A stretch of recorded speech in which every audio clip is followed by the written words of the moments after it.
Always follow the money. About Jeffrey Epstein, stop following the sex and start following the money. Absolutely. And that it is far more compelling what he did to prop up or collapse national currencies than the sex stuff. And that, in fact, the sex stuff may be being used by the people involved as a way to distract you from the part that actually matters, which is the currency manipulations. I would add to that also, since I brought up Chinagate, that it appears that Epstein had some sort of role in that as well, because a lot of his visits to the Clinton White House in the mid-1990s were with a man named Mark Middleton, who was one of the key figures in the Clinton administration actively involved in Chinagate at that time.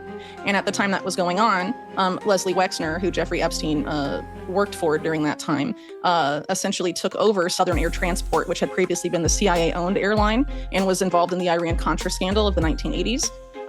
Had previously been in Miami, and he brought it to Columbus, Ohio, to move cargo from Columbus, Ohio to China.